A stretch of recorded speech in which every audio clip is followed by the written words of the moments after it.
Hello and welcome to the Offshoot. I'm the host, Lee Sean Nelson, and today I have a very, very special guest, Michael Carter Jr. He is my first guest who actually is a farmer. Michael, welcome to the Offshoot. Thank you. So, how are you doing today? Doing well. Surprised that your first guest would be I'm the first guest as a farmer, and your show is called The Offshoot, which is much more of an agriculture term. That is very, very true, and hence why I chose the title of the podcast in the aggregate, if you will. So it is all, yeah, that's definitely where I got it from. My family were sharecroppers, and so I grew up on the farm. So that terminology isn't far from my vocabulary. And it's, Understood. so tell the audience a little bit about yourself and your farm and where you're located and what you're trying to do with the farm. I am Michael Carter Jr. with Carter Farms and my nonprofit Africulture. Africulture promotes the principles, practices, plants, and people of African descent that's contributed to agriculture to really deal with the stigmatization of African Americans, people of African descent, and agriculture. We denoted or regulated just as slavery. So we try to highlight the many and myriad of contributions that Africans throughout history and throughout our more modern time has really contributed to the creation of agriculture. Carter Farms is my family's century farm, which is based in Orange County, Virginia, which is about an hour in between Charlottesville, Virginia, and Fredericksburg, Virginia. It's the home of the Constitution. So Mount Pelier, which is the home of James Madison, was the father of the Constitution. That's where his ancestry or his home was and is where Thomas Jefferson Mount Pelier is. It's a sorry, that's Monticello. I'm sorry, but it's where we've been. My great grandparents purchased our property. Jefferson Davis Shirley and Catherine Walker Shirley purchased the property on November 5th, 1910. And then my great grandfather purchased another property about 3 miles down from there in 1915. So we had two different properties that are both over 100 years old. The main thing I focus on growing now is African vegetables. We have 3 different farming operations running on that property. It's 150 acres of land. And my particular portion that I do is focus on African vegetables, more so in the areas of education and outreach and technical assistance, providing, proper information for Black farmers specifically, but all farmers in general. Mm-hmm. So that's a lot. So that's a lot of land. I mean, I don't know much about farming, but I'm assuming that 150 acres is pretty large in the context of farming when it comes to today's modern way of farming. It's not. It depends on what you're growing. The average size of a parcel of land for a farmer in the state of Virginia is about 180 acres. The average size for a Black farmer is roughly about 90 acres. Most of that is air property. A lot of our land is not necessarily farmland; it's forested. It's a lot of it is that's forested, that's in conservation, that's a little bit of swamps, or so it's not. We probably have roughly. I have about maybe 1 acre to 2 acres in actual production with vegetables on it. Then my uncle, who's another farming operation, has cows and hay, which covers maybe about 30 acres total. So I'm sorry to interrupt. So why do you think that the Black farmer and his acres, if you will, on average is smaller than the average? On average, we generally did not hold as much land, being that, how do I put this nicely? You don't have to be nice on this. Okay. I'm not gonna put it nicely then. Yeah. I blame a lot of it. There's a lot of blame to go around. The USDA and the various infrastructures of agriculture has played a part in it. But I really say that the onus really is on African Americans. We've forgotten the value of land.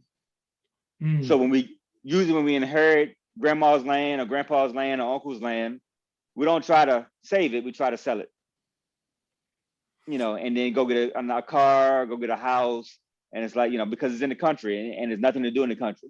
Yes. So we end up selling this land and losing this valuable property. So you may have an issue, you may have inherited 150 acres or 200 acres or 100 acres, and then you end up selling 50. And what do you know about these farmers? Okay, like I think with your family's case, you all have the land. Mhm. But there are some other families out there who were, again, sharecroppers, what have you, and the land was either stolen, it was taken. Mhm. So are you familiar with that particular issue when it comes to farmers and how these Black farmers lost their land or how it was stolen from them from the latter Absolutely. generations? Absolutely. I mean, there's definitely a history of theft via administration. And when I say administration, I mean some of the government administrations or some of the social pressures of that day, where individuals will either purchase the land without you even knowing that they purchased it, where they could make a go to a courthouse and make a deal with the whoever's in the courthouse to sign the property over. That's happened on occasions. There's other circumstances where through lynching and other things, you got forced off the land, and then individuals will come in and sign your name on a deed, and they have it that way. The Pickford lawsuit, which was a larger lawsuit, my family wasn't a part of it, didn't necessarily experience it, but that was a case with Black farmers that came up in 1996, which pretty much documented from like 1981, 82 till about 87 on up to probably about 87. President Ronald Reagan had not his USDA administration had a civil rights office that had nobody to manage, and they didn't deal with any of those civil rights cases. They pretty much had a room where they put those complaints in a room. There was Mhm. no one in the room, and all those complaints just got filed 13. And that's against, I think that's against our constitutional right. I think the 14th Amendment. And let me There's ask also, you something. I'm sorry. So, but isn't that the 80s, the Reagan administration, Mhm. wasn't that also a period where we also saw a lot of farmers lose their land during that decade? we and let me give you a larger snapshot, and I use for the state of Virginia alone.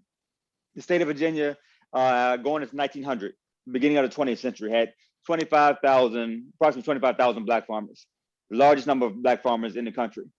By 1925, the state of Virginia had 52,000 Black farmers, again, the largest in the country. This was without any USDA support. This was without any banking support. This was in high segregation. They couldn't get a loan. They couldn't get any USDA programs. They couldn't get the cooperative things. Some of the other laws that were passed to benefit farmers, they were not a benefactor of any of those things. After the Depression, some of the greatest social programs had the largest effects on Black farmers. For instance, Social Security. Many of us lauded that program. Okay, that's a future for you. You pay in and you have retirement. But Social Security Act did not and does not apply to Black farmers or farmers in general, the Wow. farming occupation or the domestic occupation in terms of cleaning houses. Hmm. That was a deal that was made between Roosevelt and the Dixiecrats that, the Dixiecrats really didn't want Black farmers to have anything. Yes. And at that time, we were the majority of the farmers. Because again, like I said, 1925, you're talking about we had 52,000 in Virginia alone. You're talking about Alabama, Georgia, Florida. You're talking 100,000, 200,000 Black farmers and landowners, many of them. Wow. And instead of providing them a future, what you did with that type of legislation was ultimately railroaded them. So when you got old enough, you did not want to go into agriculture because you couldn't see a future in it. No one wanted to work themselves to death. Which is what happened with a lot of people who own farms with sharecropping. Exactly. And then you have the Unemployment Act, which also did not allow for Black farmers to receive, farmers in general to receive unemployment. And then you had the Minimum Wage Act, which does not allow farmers to receive unemployment. Minimum wage. So you had all those laws that came in between 1931 on up to 1937 that really kind of, that is not talked about as much, but really make agriculture very unappealing to the African American landowner. There were no benefits. And then at that time as well, unfortunately, we were pushing for integration. So in us pushing for integration, we were forcing our dollars on others as opposed to making sure we supported our farmers in the midst. So as soon as integration passed in 68, or as soon as integration passed, 68, 64, et cetera, what did we do? We started buying from Woolworth. We started buying our chicken from the grocery store. So all the churches, we were not going to Black farmers to buy those goods anymore. We were going to, whatever white institution to purchase those goods. And that ultimately kills the Black farmer because the Black farmer had no markets. The Black people and the Black community was our only markets. And as that community kind of devolved, so did the Black farmer. And I think that's much more of an issue in terms of the kind of dissolution and the lower number of farmers. There's a great bit of blame that can go to the USDA, to the US government, to their practices and their policies. But we got to also take our blame as well, our share of the blame as well. That's very interesting because you mentioned earlier at the start that when it comes to farming and the food that we grow, it starts in Africa. Mm-hmm. Okay, but a lot of us do not know that. And so can you expand on that a little more? Well, we know it, but we don't make the connection. Because all of us, our generation and older, we learned about Egypt, right? And the pharaohs, and you learn about the rising and the falling of the Nile River and how they built a civilization around that. Well, that civilization was based upon food. So they were growing hops and barley and wheat and all those things. So we were learning those things. But unfortunately, as we were learning them, in the back of our mind, we were also subconsciously, we were still dealing with the vestiges of post-traumatic slave syndrome. And because agricultural was the main driver of the slavery institution, enslavement institution, we don't really have fond memories of that reality. No matter if it fed us or not, it was a great honor in terms of they kidnapped the best farmers. They worked with individuals and stole from areas in which they were high growing areas. And we came from an institutional area where you have great agricultural feats. Many of us may talk about Mansa Musa. And when you go into Mansa Musa, you hear about his trek from Mali to Saudi Arabia, right?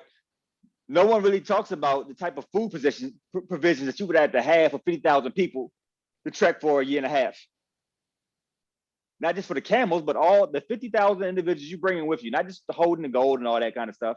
So, you know, our agricultural prowess was always with us. We were always great master agriculturalists. And every great civilization usually has some sort of agricultural kind of revolution to make them great. They can sustain, because that's how you ultimately end up growing your society. So many of the habits that we have, and many of the foods that we eat are African derived. They came from Africa. They generally came from the enslaved, either through their foodways or through them smuggling seeds in their hair or having these type of provisions on the ship to sustain them until they got to their destination. And then we've kind of lost it. So we look at something like gumbo. Yeah. Everybody knows gumbo. Whether you like it, whether you hate it, you know, it's associated with New Orleans, it's associated with that whole Southern American cultural ideal. But gumbo, in the Senegambian language of Wolof, the word gumbo strictly means okra. So what individuals call gumbo is all, you know, is okra to us in our native tongue. So when they made gumbo, they were just making okra stew. Yes, and that's very interesting because, you know, my family on my grandmother's side is Gullah Geechee, and of course, they were the ones that brought okra to this country. You know, the coast of Carolina, and of course they brought rice, etc. And that's great that you are talking about this history, because a lot of people I talk with, especially a lot of Black folks, talk about what can be done to create some kind of economic independence or what have you. And I keep going back to farming, but a lot of them don't want to go back to farming because they think of what farming was like 30, 50, 80 years ago. So is farming today different than it was 100 years ago? And do you think that going back to farming is a way to create sustainability for Black Americans? Absolutely. I mean, farming, I guess to answer the first part of your question, it's probably the most sustainable and honorable profession on the planet. And it has a necessity no matter where you are on the planet. So if you're in Dubai and you're looking at the phenomenal whatever they're doing, they're importing food. You go to various islands, they're importing food. You go to China, they're growing food. Food is a great commodity. I mean, this is one of those things where you had what's my guy's name at the Secretary of Kissinger, Henry Kissinger, talking about food being a weapon. You know, that's a person in 72 or 70, I think it's 1972, with his directive identifying the importance of food. That's so very, yeah, I'm sorry. No, go ahead. I'm sorry to interrupt, because hearing you say that, I have to refer to Ukraine and Russia, because what's been talked about right now is Vladimir Putin using food as a weapon. Because I'm sure everybody that's listening to this podcast today has been hangry at some point or another. Yes. You know, And hangry is, not having food exactly when you want it. It's not even like you had to wait a day for it. You're talking about a couple minutes past your normal feeding time. Mm-hmm. And you've gotten hangry an hour or two past your normal feeding. You haven't even experienced hunger yet. Yeah. You know what I'm saying? And you've already gotten hangry. Yes. So no matter when you get to starving, you're past hangry. You're now at a warlike mind because you have to sustain yourself. And historically, even from a biblical perspective, you look at it as a history lesson, Joseph was a great master. All those great patriarchs there were master agriculturists, starting with Adam. Adam would, if you follow that particular, theology, that's the only occupation that the God of that Bible or the God of that theology Mm-hmm. ordained. Like, you're going to be this. Yes. He didn't say you were going to be a Christ, you were going to be a Messiah, you're going to be a banker, a president, a king, a lawyer. You're going to be till and keep the garden. That's your commandment, Adam. And every culture, no matter where you go, whatever religion or spiritual basis you come to, agriculture, the land and nature is always the base. Yes. It's always the structure. Even if you go into like a sci-fi movies, remember the movie Avatar with the blue people? Yes. They were very much centered into the earth. If you go into Star Wars, Luke Skywalker was a water harvester for agriculture. So you're dealing with all these little nuances. Food is what gives us life. Mm-hmm. Food and water are essential. And if it's essential, then it's something we need to invest in. Because iPhones are quote unquote essential, but guess what? I lived the first 20, 30, 40 years of my life without an iPhone. I made it. You know what I'm saying? And generations before then made it without a phone. But you show me one generation that didn't make it without food. Exactly. And show me one generation that didn't make it without controlling their food. So, and getting back to your question, I'm sorry. But, there's understanding that control is power. Control is also wealth. There's a big, uproar about Roe versus Wade and the ability to control. The enslavement period was all about controlling bodies. Who had control over the bodies and the energy? When you control the food, you ultimately control the bodies. That's why it was so essential to have enslaved people do this, because when you have people that can grow your own food, you have free time to do a whole bunch of other stuff. When you have people that kind of do that aspect of your life, you have a lot of free time to think, to grow, to plan, to write constitutions and to think and to intellectualize about whatever principles, because your belly's full. Try that when you're hangry. You can't. Right. You all you can think about is your next meal. Exactly. So yeah. So what is modern farming like for you right now? So what is it like to be a Black farmer right now? What is your average day? What do you do, and what is your lifestyle like? That's a broad question there. Because I call myself a grant farmer. I spend a lot more time writing grants, speaking of individuals like you, doing interviews, and actually doing my farm. Because at this point in time, I do a lot of education. So I work with a lot of students and students from 8 to 80, who come to the farm and learn about what we're growing and what we're doing. I work with researchers. I do a lot of strategic partnerships. I'm on the phone a lot. That's probably my greatest farm tool is the phone. But in my day-to-day on the farm, I'm pulling weeds, I'm planting seeds, I'm fighting deer, I'm fighting rabbits. I'm trying to keep foxes off stuff. And I don't even have chickens or anything, but I see foxes and my cousin has chickens. So I got to be mindful that we got to get them all because they're going to come up and tear up the chickens. I'm in my greenhouse, pruning my cucumbers, planting, a lot of weeding, a whole lot of weeding. I said that probably 2 or 3 times already. And then planting. And then I meet with buyers. Last week, we had some individuals from Aramark, which is a food distributor, and the University of Virginia chefs come to our farm because, we're making up a lot for what's been lost.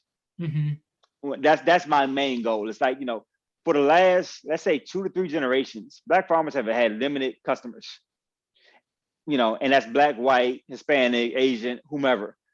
They don't support Black farmers and any business. And you got to look at agriculture and at least farming as a business. So I'm running a small business and I need customers.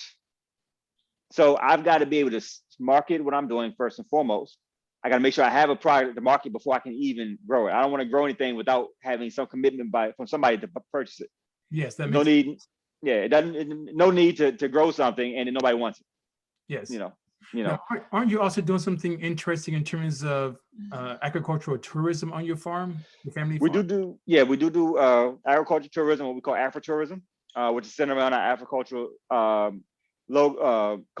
concept, which really walks individuals through a kind of a history lesson between 1865, even 1899 on up to the present day of the experiences of the Black farmer as related to our family. Mm-hmm. So we were a microcosm of what happened to the Black farmer in general over the last 100 to 120 years. Yes. From the time we acquired the land, actually the time that we actually acquired land for the family. My great grandfather, to the sixth power, Robert Ellis, started a community in Orange County, about 5 miles from our property called Freetown. It was 18 acres in 1860 that was granted to him, and he was able to start that foundation so that my great great grandfather could purchase some more land, 150 acres of land, 50 years later. So it was these type of actions that we kind of walk individuals through, and we want to really help individuals understand the value of the land. In this season, we're pushing a couple of different concepts in agritourism. One is the value tax, but we got to show another level of value for ourselves and the land. So once you have a value on something, you savor it a little more. When you go to a car dealership, no matter what car dealership you go to, you're always going to look for that car that has a little bit higher market value. That Mercedes, that Rolls Royce, that Bentley, that Ferrari. If that's on the lot that you're on, you're going to be looking at that. If you're in a Mercedes lot, you ain't going to be looking at, let's say, the A class. You can look at the S class on up to the Maybach, because that's the one that has perceived more value. Mm-hmm. But these things aren't essential. But this land that my family purchased 100 years ago, 110 years ago, they purchased it for $722.05 in 1910. Now today, that property is 700 times its value now. Yes. What other investment could you have made in 1910 that would have been 700 times? Not a Model T, not a pair of shoes, a pair of Air Jordans. You're not going to get the type of value from anything, but not even a single family home. Yes. A home would have depreciated much more. A 1910 home would have appreciated much more than that land itself. So we try to show individuals the value of that, as well as what to do when you get it. How do you make money on your land? How do you generate income on your land? There's so many different ways to generate income without even having to be a farmer, a traditional farmer. Yes. You can be a tree farmer. You can put your things in a various conservation programs in which they pay you not to make it into a home, not to make it residential. Yeah. There are various other programs in place that we try to educate individuals on, especially African Americans, because a lot of times we get the land, but we don't know what to do with it. So we end up selling it. And, you sell something. Imagine if you sold land in 2012. How much is the value at now? And that's where we kind of are. We keep giving away our assets for a bowl of beans. Yes. So what I call the Esau effect. But you still have to be competitive with that. So how do you be competitive in this current environment? How do you be competitive with the big corporate farmers or the white farmers who basically for the last 100 years receive reparations from the federal government, whereas Black farmers never receive reparations from the federal government? Well, I would say there are different levels of farming and farmers. So when you say corporate farmers, most of the larger farmers are what they call row crop farmers, which means they grow corn, soybeans, wheat, sugar beets, things that you don't go to the farmer's market and get. Like you never gone to the farmer's market and got sugar beets. Give me 3 pounds of sugar beets. That's just not going to happen. Yes. Give me 3 pounds of soybeans. That doesn't happen like that. So those are different class of farmers in terms of their benefits, and they are usually the larger landowners.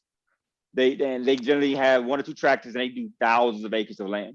So we're not in that class or that tier. Then there's ranchers and kind of ranchers who do livestock, and they generally have to have a large amount of land to maintain the livestock. Every cow has to have at least 1 acre of land for itself. So if you have 5 cows, you need to have at least 5 acres of land. If you have 500 cows, you need to have at least 500 acres of land, and probably a little more than that for buffering and other things and grazing. So both of those individuals, farmers, their products are non-perishable. Like a cow is usually pretty sturdy, so you don't necessarily have to slaughter or process that cow right in the season. You can wait till the price goes up, wait some other factors before you actually slaughter a cow. Same thing with the corn and the soybeans. They put those things in silos, so they can hold that for a year, for 2 years, and it's still good. I'm a vegetable farmer, a small vegetable farmer at that. So the small vegetable farmers have a season. And the time that we, one, it's got to be warm enough for us to grow, or the right season for us to grow. Two, when we harvest it, we have a very limited window to sell it, because I can't put tomatoes in a silo and expect them to be tomatoes when a week later, they're going to be mush. It's going to be ketchup in there, and it's not going to be good tasting ketchup. So it's going to be, there are different levels and different types of farmers. Mm-hmm. And how do we sustain ourselves as farmers? It's really being creative.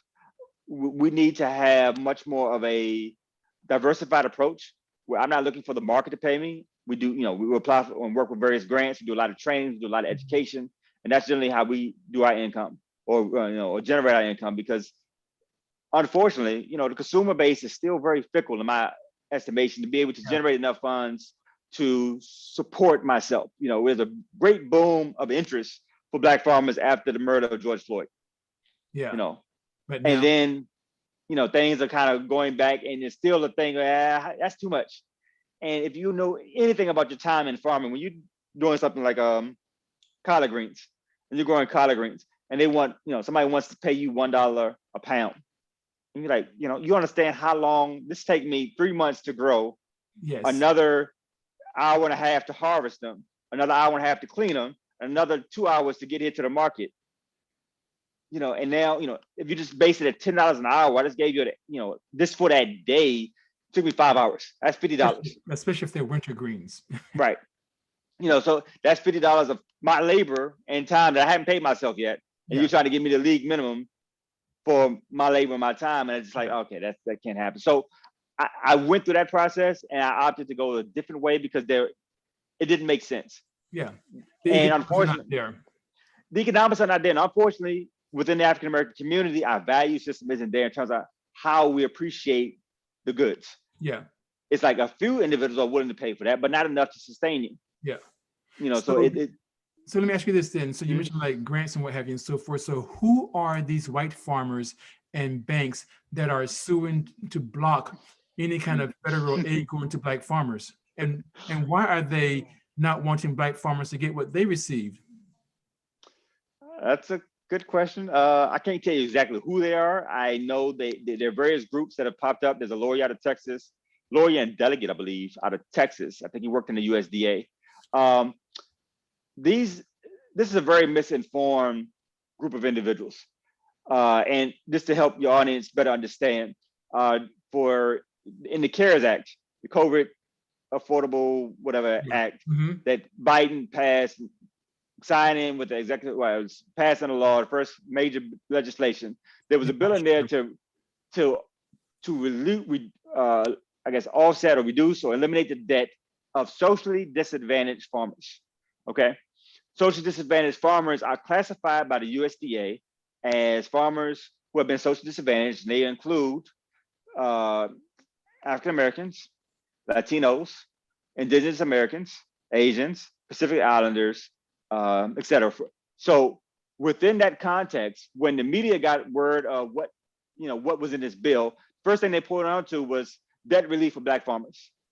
Yeah, I saw that as well. They didn't mention the other minority groups, Latinos and Asians, which they also deserve this as well. But the target was Black farmers. The target was not Black farmers. The target was socially disadvantaged farmers. And out of that, we were the number 3 group of socially disadvantaged farmers who had loans with FSA. Latinos are the number 1 group who had loans with Farm Service Agency, which is FSA. Indigenous Americans are number 2, and the Black farmers are number 3 in terms of the number of applications that were going to be forgiven. But when you read the media, when you read these mainstream news organizations, they always refer back to Black farmers. Black farmers. They don't really mention the Latinos or Asians. They make it sound like it's Black farmers are the only group that's seeking this funding. Because that's historically, since the Freedmen Bureau, historically we've always been the gaslight or the fuse that kind of gets white America excited. Oh, you're gonna give welfare to Black farmers. Yeah, Whereas, and that's what I mean by target. It seems right, that if you want to create controversy in this country, if you want to create a divide in this country, always make Black folks the target. exactly, and that's where we had to get a little more politically savvy to not play parties but play our own policies and our own interests. Because since Freeman Bureau, you're talking about the narrative has always been that we can't handle our own money. So this particular scenario with the Black farmers, it was perceived that we couldn't handle our own money, that you don't deserve direct payments to take care of your debt. Instead, what we're going to do is offer you technical assistance and other grant programs through nonprofits and 1890s and other universities to help you with this information, because that's the issue, is that you don't have the right information. It's not that you've been discriminated against. So in between 2019 and 2021, I believe the larger farmers received about $48 billion in various subsidies, unfair trade practices with China, COVID relief. I received a little bit of that through COVID relief. I didn't receive anything through unfair trade practices with China. I didn't receive anything through subsidies or farm insurance or crop insurance. So agriculture is one of the largest, if not the largest, welfare program in the whole government system. They call it subsidies, they call it crop insurance, but if you look at it from a different eye, you'll see that it's a welfare program to support them. It's subsidies to support these farmers. And I don't know exactly why, outside of political agendas, that they refuse to stop the debt relief. It doesn't hurt them in any way, but it's always seen that they can't have it because the government already gives them too much money. It's the same thing with the welfare queens of Reagan's 1980s. It's the same kind of conservative right wing targeted agenda to really gaslight individuals and bring people out to vote by using us as this bait of, Blacks are always getting something. And in many cases, many Black farmers do not have loans with FSA anyway, because we don't trust the USDA, because many of us have had or heard stories of individuals having their land taken. So for myself, being a century farmer, I would never put my family's land in that situation. I don't want to be the guy that loses, 110 years worth of legacy because I decided to get a $100,000 loan with USDA. Yeah, and I think that's how a lot of people lost their farms. Like I said, like in my family's case, for example, my great grandfather wasn't very literate, and when you look at some old documents, like say his World War I draft card, it wasn't his signature. Thanks. Exactly. And so I know that he couldn't have signed anything because he couldn't write his own name. And the name that was on his documents, if you will, the man that he worked for was a relative of John C. Calhoun. And this man's name, the employer at the time, was John C. Calhoun. So not the former vice president, but a descendant of the former vice president with the same name. Of course, Calhoun's a very well-known name in South Carolina. The name is all over the state in every county. So it's quite disturbing because when you hear family folklore, like in my case, we had a house over here and there's a mortgage and we had all this land, and then you ask, what happened to all the land? What happened to the house? No one seems to know.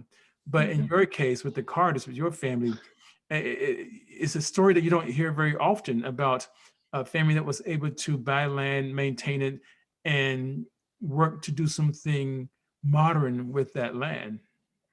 The stories are coming up more and more. We work with a lot of farmers and a lot of families to continue on to, one, be an example, let them know they can do it. Two, to understand the options that you can do. And more importantly, why you should not sell.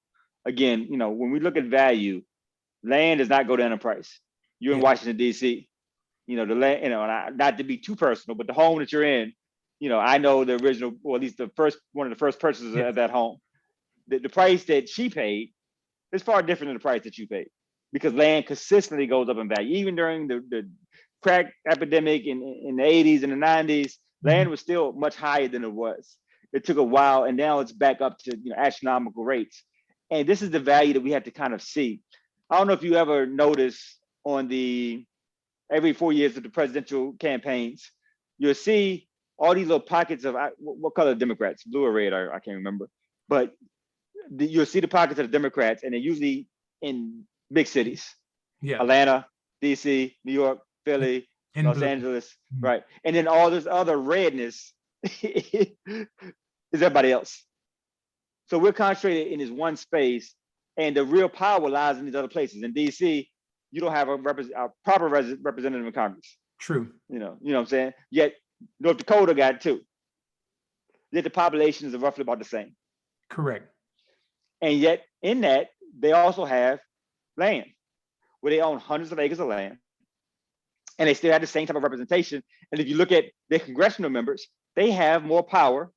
They cause more disruption. They really are the movers and shakers in Congress versus the ones that's in more metropolitan areas. Mm-hmm. Because land in this country has always been power. You know, even with the indigenous, it was all they were not fighting over land just because they were there. It's like that was their power, that was their base, that was their home. Mm-hmm. So what do you think that should be some action steps that Black Americans, Latino Americans, Asian Americans can take to ensure that their family legacies endure when it comes to farming and land, or in general with Black Americans, Latino Americans in the cities who want to return to the farm or return to their roots in South Carolina or Texas or Georgia, Florida, Arizona, what have you. So what can we do now? So what are some action steps? There's some great things you could do right now. And this is, to me, a good time to start planning and preparing to make those action steps a reality.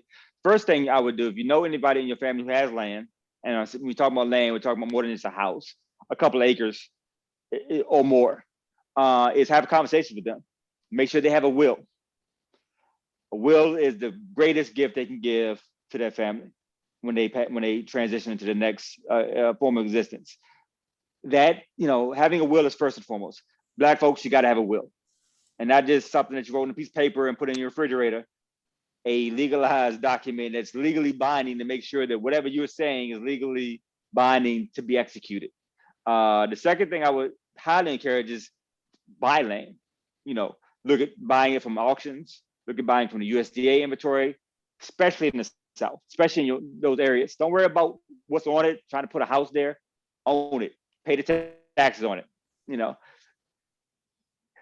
Instead of buying out the bar every weekend, let's buy out, the courthouse. Let's buy out 2 or 3 acres. When you get the stimulus check back, if you get a stimulus check back, when you get, COVID relief checks back, whatever the situation are, when you get some extra cash, use it to buy land as opposed to buy some other not depreciating assets, because those things are going to pay off in the long run.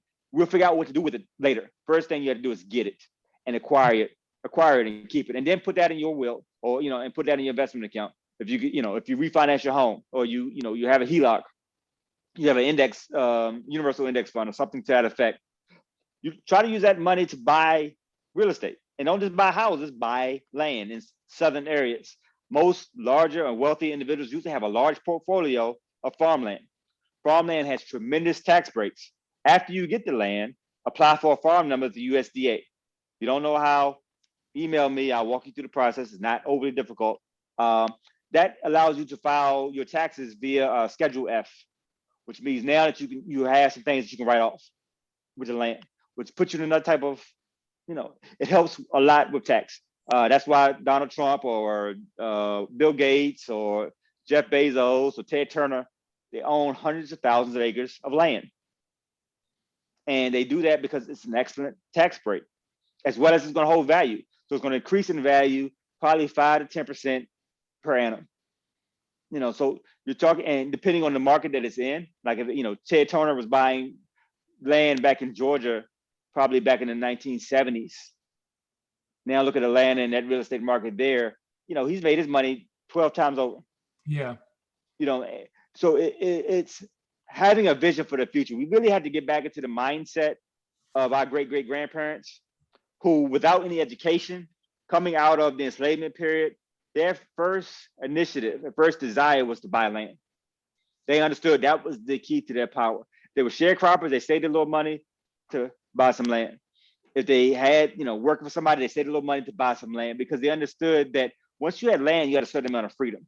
Yeah. They had a certain amount of intelligence with them that was second to none. We don't give them a lot of credit for their understanding, but this is why, when you read all the articles, they talk about the amount of land we had in 1925. Well, in 1925, those same individuals had very little education. They had no political power. They had virtually no economic power in the larger society. Yet they had the most land we've ever owned as a people in this country. Wow. And therefore, go ahead. And therefore, they were able to exercise their own political power and ultimately help finance their little Black Wall Streets, no matter where they were. We know about, Tulsa. You may know about, Florida, and Ocala and all these other places. Wilmington. But they had them everywhere. We had it in Orange County, Virginia, Petersburg, Virginia, Lynchburg, Virginia, South Carolina. So, Black Wall Street just got more attention because it was bombed, but we had these little enclaves in every community where we had us because we spent money with us. If anybody got on any hard times, guess what? They can come and stay with us because we own the land. I didn't watch my great grandmother, but I witnessed through history my great grandmother making sure that everybody in the family had some land to build a house on. Whether they chose to build a house on it or not, they had it. So if something came up, that was her insurance policy. That was her personal GI Bill for her sons who were in the Army who couldn't get a proper GI Bill.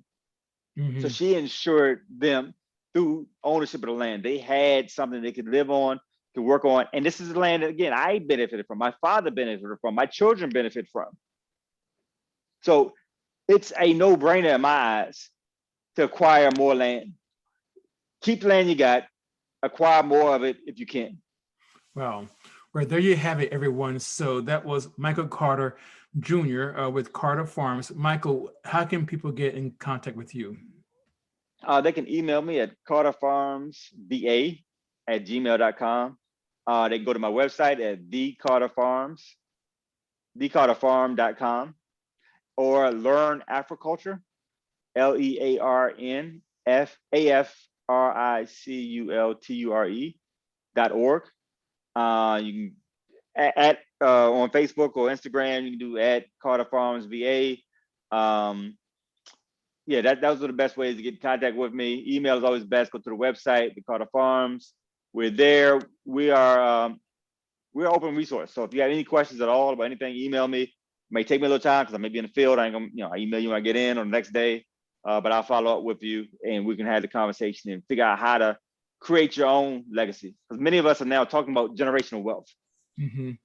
Many of us have given up generational blessings by selling the land of our ancestors. So we've got to really gain back what we lost, keep what we have, and then grow what we get.